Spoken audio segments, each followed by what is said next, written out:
Greetings, everyone. This is Rock and Roll Spot coming at you with the weekly comic book roundup. We've covered this week's event books as well as Avengers books. Now it's on this week's X-Men books, which are not the ones that are not tying into Judgment Day.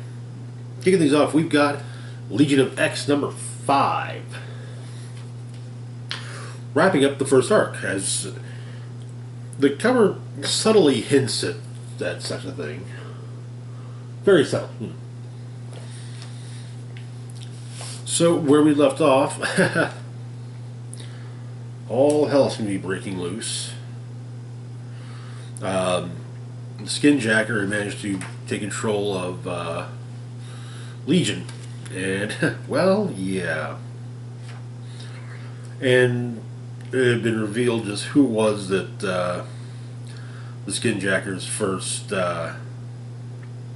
worshiper was. Or a Sarada.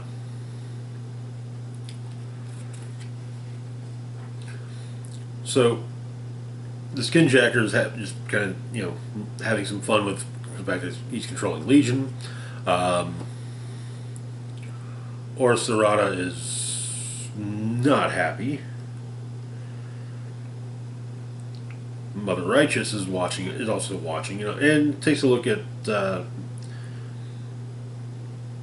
basically Legion's psyche and sees all the various superpower personalities locked within. Blindfold is able to knock the Skinjacker out of Legion. Nightcrawler explains the entire Orchard's entire plot.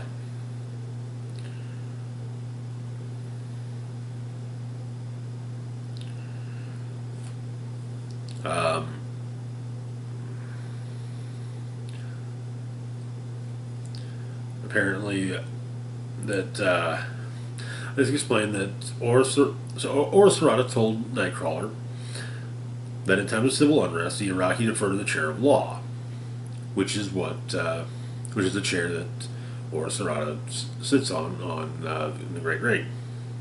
So he invoked the god of chaos, enslaved it with threats, and all to incite anarchy. A pretext to let him see the Sarada seize control. But something went wrong.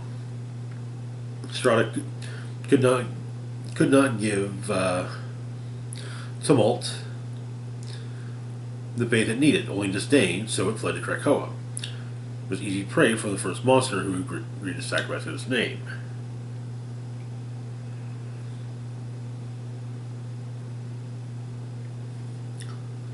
But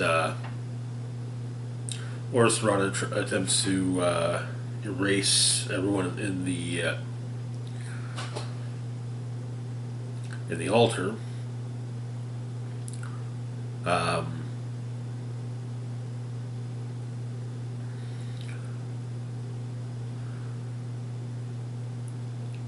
While the Skinjacker pleads for more power from Tumult.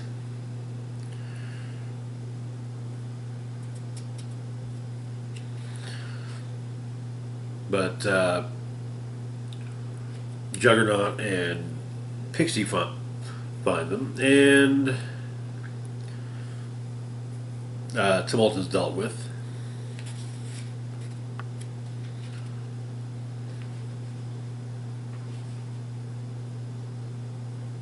And all of the various identities of Legion that attack Sarada to prevent the destruction of the altar.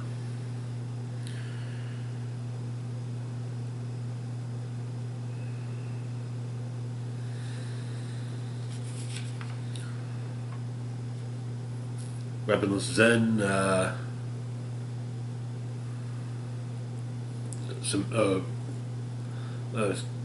series of mirrors are erected around Sarada, basically so Sarada can only see it. That's all Sarada can see. Storm, Regent of Soul, also a member of the Great Ring. Basically,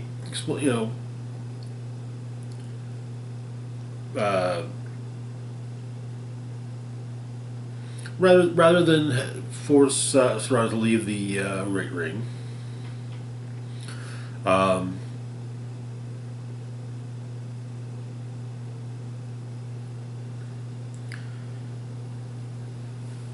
it basically blackmails Oroserata.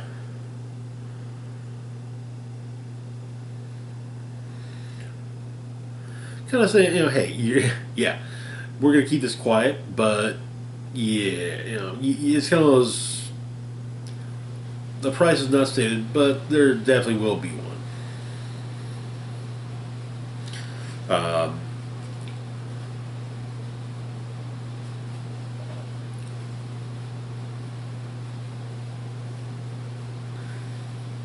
Switch stands accused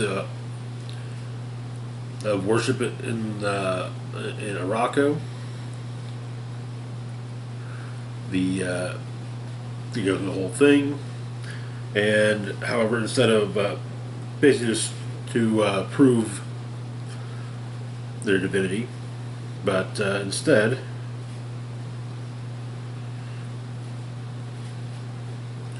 and so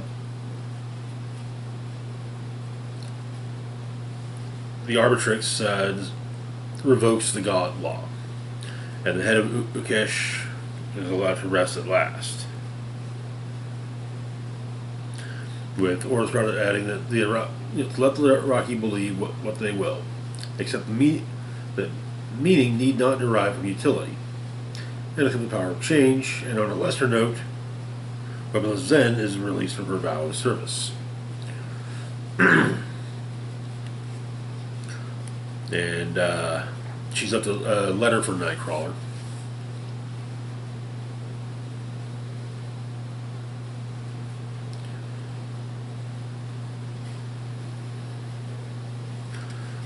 And she ends up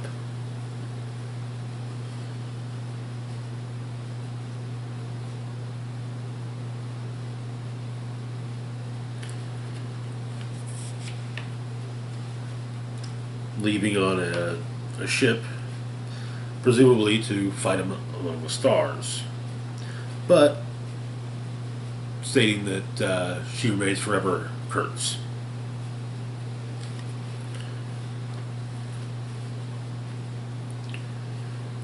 But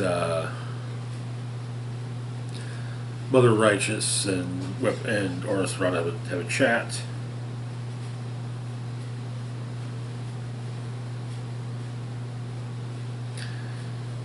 She pretty much, Mother Righteous pretty much says, hey, tells Oroserata that she done fucked up.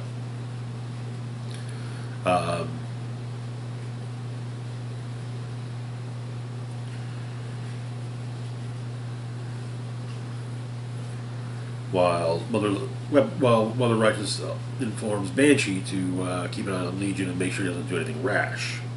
As the issue ends, Legion is meditating as Uranos the Eternal arrives on the planet. That is where the issue ends. I'm glad that this does help give us kind of a good timing spot with the arrival of Uranos. I also appreciate the fact that Legion of X didn't try to make its first arc work, the end of its first arc work with what was going on already in Judgment Day. Just kind of let us kind of they finished for arc number 1. Now we do a tie-in or two. But otherwise, good book. I'm enjoying the series. Moving on to our next book, we've got New Mutants number 30, celebrating the 40th anniversary of the New Mutants original graphic novel.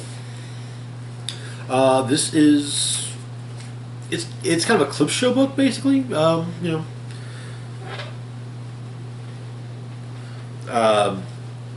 Sunspot's having a big party for the to celebrate. Apparently, the founding New Mutants have an annual party to celebrate them coming together. this year it's on his it's on uh, Bobby's space yacht. But it's just through various stories. We got a story about how Danny Moonstar came to trust Sunspot in an early Danger Room session. Sunspot's actions led to Danny's belt being damaged. The next day, when Danny wakes up, her belt's missing, and we see someone did go into her room to take it. Um, Kitty Pryde tries to calm her down and suggests they go to town and maybe catch up with them. But Danny's kind of losing. Because of her anger, Danny's losing control of her powers a little bit, and yeah, some images start to pop up. There's also a little nod in one panel to the Demon Bear. But it turns out that yes, Sunspot did take the belt to get it repaired. Then we get a story featuring Karma and Shatterstar, set years ago. Karma gave herself a buzz cut and then died. Well, Karma had Shatterstar give her a buzz cut and then have him help her dye her hair pink. And they went to a festival. During the festival, Karma meets a young woman. They talk a bit, and the young woman suggests, hey, come by my tent later. I've got a cassette of this performer. Do you like it? They go by her tent though, and it's a mess, and the girl's gone. Two of the guys that Shatterstar are hanging out with say, I think we saw her and some other guy run off towards the forest. So Karma and Shatterstar check it out, and yeah, there's a guy back there trying to force himself on her. Apparently, the young woman in question has told him multiple times that she's not interested. Once Anya knocks the guy out, Shatterstar takes him away, and Karma and Anya talk some, kiss, exchange numbers, and go to Totally Not Burning Man together later. We also, between some of the other guests, Blob is present. As is Bay the Blood Moon, with her husband Doug. But Warlock brings a gift for Wolfsbane. And this leads to another story back shortly after Warlock joined the New Mutants. Doug and Warlock were going to hang. Warlock expected to hang out with Doug one day, but Doug explained he has some errands for him with Sunspot. Warlock asks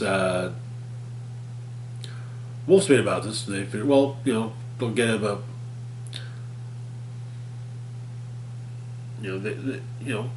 Figuring that it must be Doug's birthday, so they'll get him a birthday present.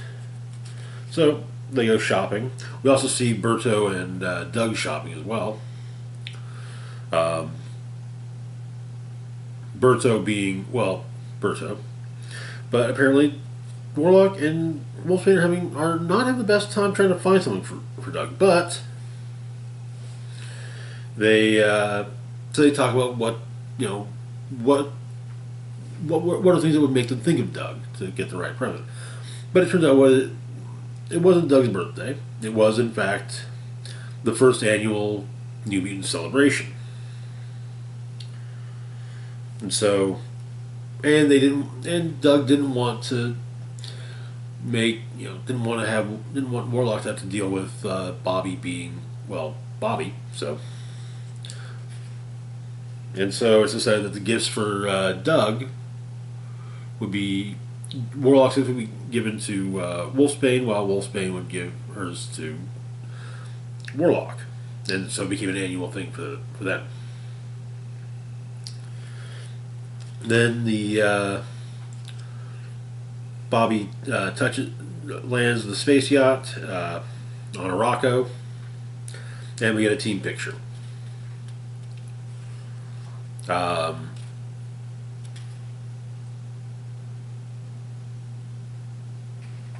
There's also a Deadpool backup story, and this sets up Deadpool's upcoming ongoing.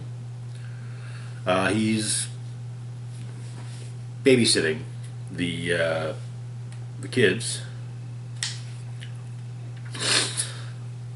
by which he's having them fight what he refers to as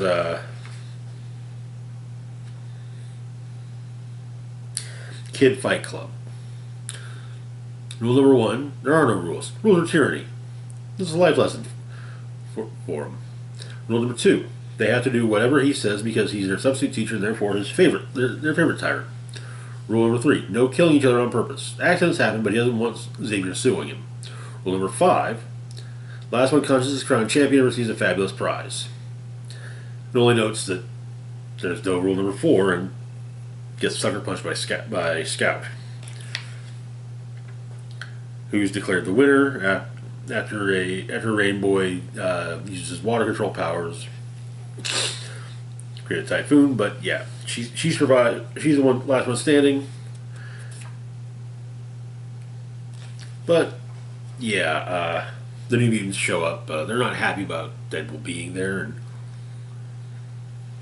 and so Magic teleports him through a gate to Paris, but he tries to say, he's a for real, he's an official member of X-Force, so he'll just walk right back through the gate. Apparently, Magic is looking for an excuse to fold him into a pretzel and send him to hell. But apparently, we learn the premise behind at least the first arc of the upcoming Deadpool ongoing. The Atelier has extended him an invitation to Wade for his their final round of auditions. Upon arrival, he'll be assigned a target. Wade must eliminate the target within the allotted time and return with proof that the target has been dispatched.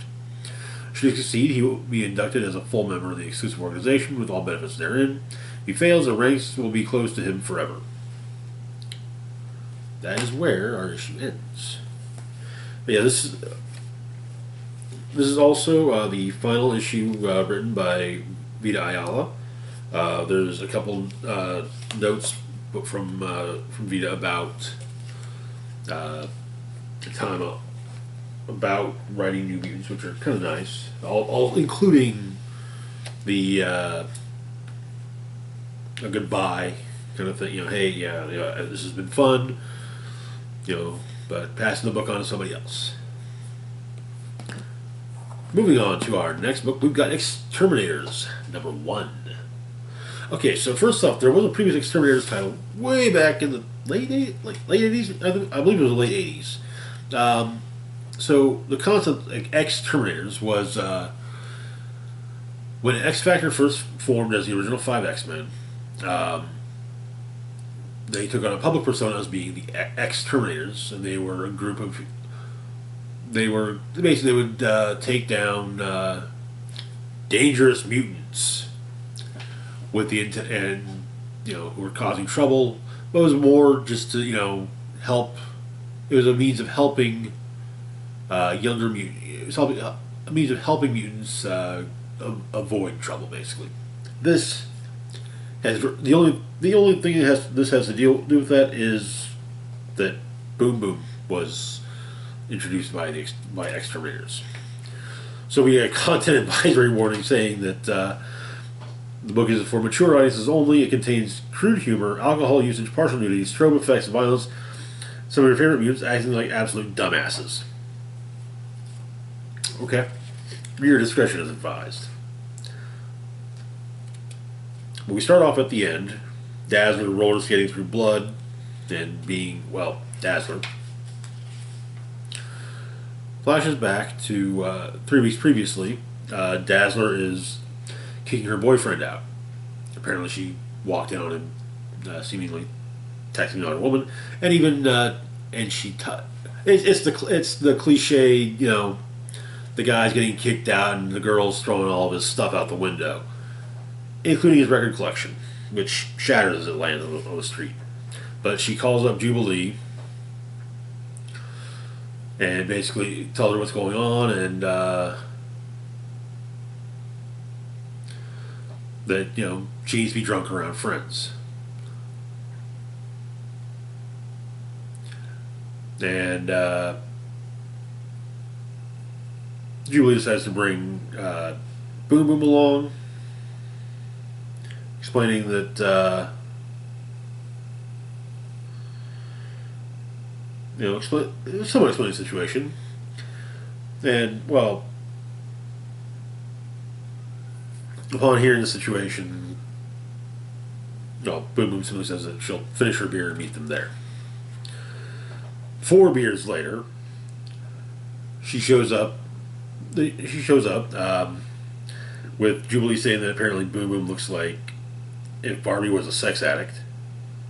But so apparently, though, the club lets Dazzler control the music.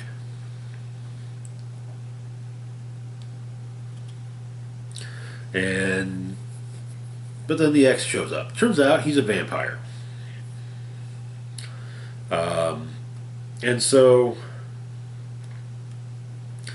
Jubilee, a former vampire, smashes one of the bar stools to make some mistakes. Dazzler uses her light powers to also wipe out most of the vampires, but her ex, it turns out, has an amulet that protects him from the sun. That's revealed later, actually. But Boom Boom wakes up in the sewer and is attacked by sewer monsters. One of whom she blows up with one of her time bombs in his mouth.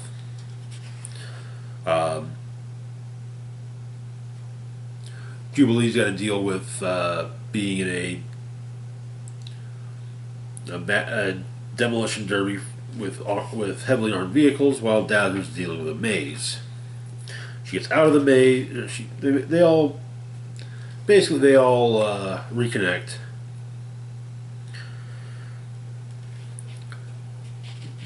First, Boom Boom and Jubilee. Boom Boom covered in blood, and then Dazzler. And yeah, but it turns out that it was a test. They passed their entry test and won a chance to compete against their most esteemed prize-winning menagerie beast, Wolverine. And to be clear, Laura. And that is where the issue ends. Yeah, this is going to be a fun book, and I cannot overstate how much I'm looking forward to reading the rest of this miniseries. It was described, upon its announcement, it was described as being akin to Grindhouse flicks, and I'm just like, okay, sold. Moving on to our next book, we've got X-Men Green, #2, collecting more of the X-Men Green digital first comic. Where we left off, Nature Girl and Curse were doing what they could to fight pollution, because it's really messing with Nature Girl with her power. Part of her power has her linked to the planet, and so she can feel these things. And she ended up face to face with Black Mamba of the Serpent Society. But Curse is doing her bit to help with attacking the place they're at.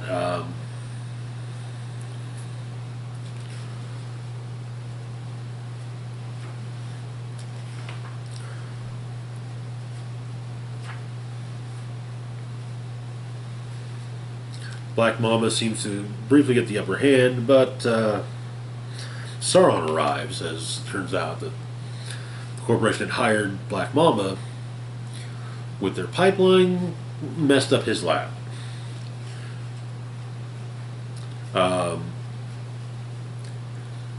In Manhattan, Emma Frost is served a summons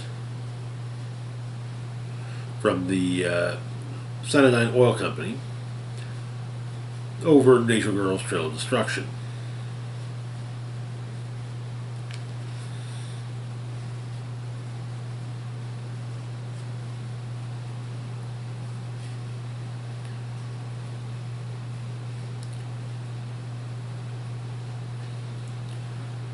But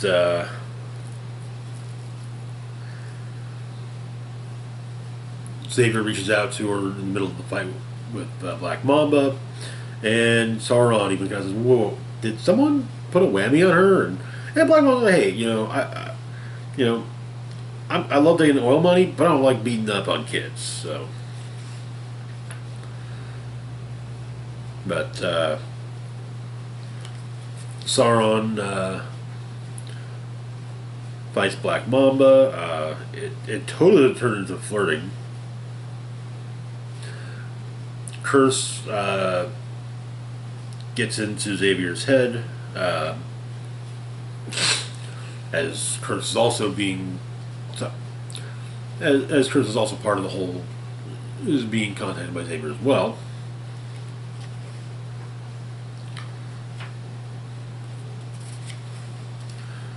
Wolverine shows up.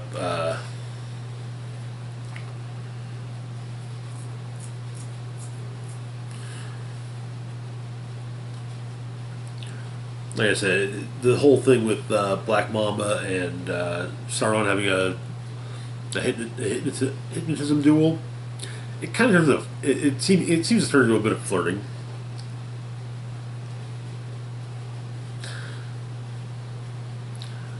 But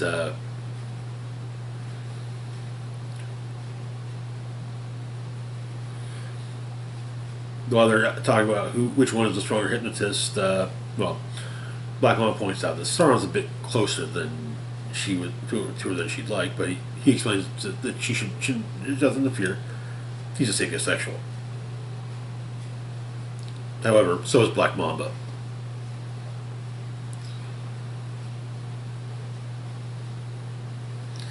But Wolverine shows up, and Curse stops Wolverine from interfering. Nature Girl lays waste to things.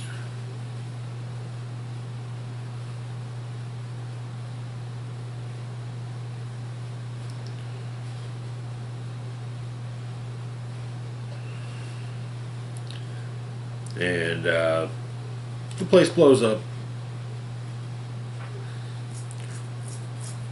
But and Wolverine takes Nature Girl and Kurtz back to Krakoa.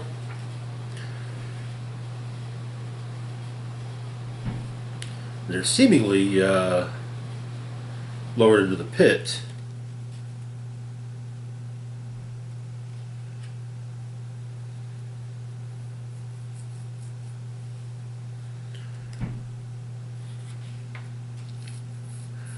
With but beforehand, Nature Girl makes it clear she has no regrets about what she's done. After they're lowered into the pit, however,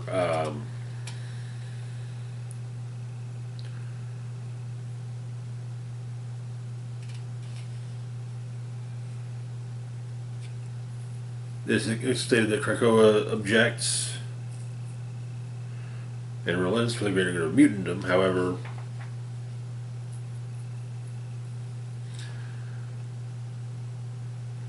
Doug and Krakoa have arranged for Kurtz and Nature to be secretly freed.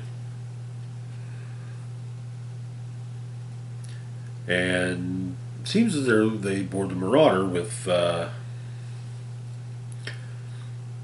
which has been brought to a certain point at the shore of Krakoa by Pyro.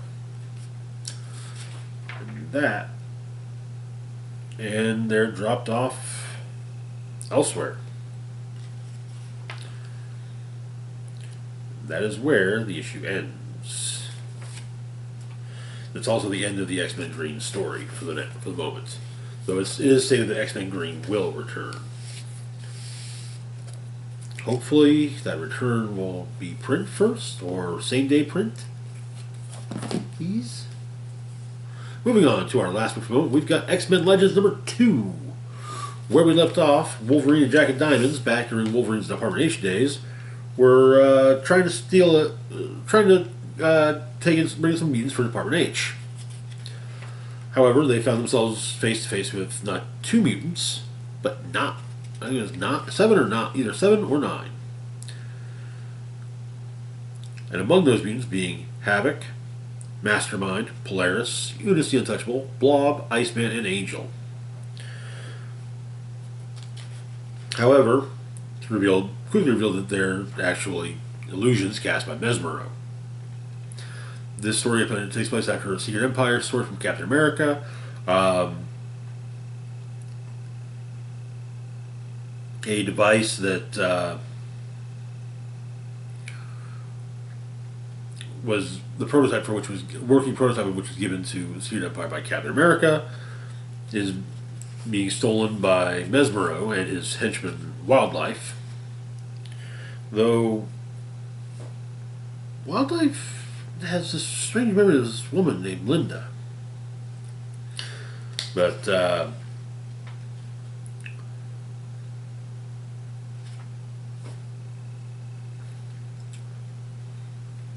Beast objects to Mesmero attempting to kill Jack of Diamonds and Wolverine. But Jack and Wolverine break loose. And Wildlife regains his memories. It turns out he's Beast, who created the doohickey.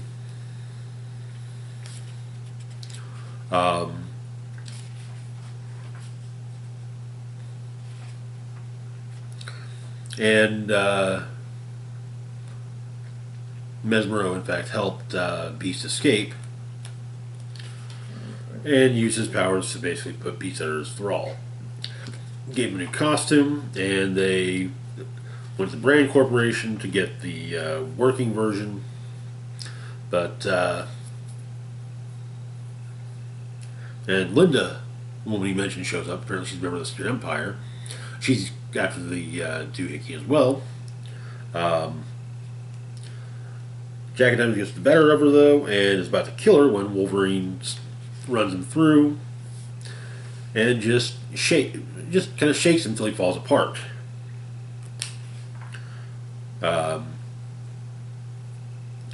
Wolverine also noticed that the mask that Beast was wearing has become damaged, so he takes it and puts it over his own, making for the Wolverine look we all recognize. But Beast comes to, puts on a lab coat, and basically just pretends that he didn't hear any. Some mutants attack security. Well, I don't know about that. I've been working all the time. You know how us scientists get. But Wolverine tells Department H that Jack and Diamonds went AWOL, and he was only able to bring in one of the mutants. But he's confined to barracks, and it's stated that we continue to the pages of Giant Size X-Men number 1 from, nearly 50 years ago. And that is where the issue ends. Apparently the next issue will be focusing on, the next arc will be focusing on Longshot. I guess I don't mind. I know I made some comments about a new format with the last issue. It's not so much a new format. It's the same format. It's just done differently. The format of the first 12 issues was taking classic X-Men creators and having them revisit eras they worked on to tell new stories set in those eras. This is not necessarily having new creators or old classic creators come back to revisit the eras that they worked on. Though the next arc will be written by Longshot co-creator and the writer of Longshot miniseries and Ascenti. So, kinda, yeah. But it's still little stories we never got that were never shown in the they're designed to have been to have happened with between stories. For example, we get how it is that Wolverine's cowl went from being the way it looked in Incredible Hulk 181, like we see on the cover here, to the way we always think of it with the big, the big eyepiece and whatnot. So yeah. Anyway, that is going to do it for now. As always, feel free to like, share, and subscribe. Links to my Facebook, Twitter, Patreon, and PayPal account in the description box down below. This is Rock and Roll Spock signing off, saying, live long and rock hard.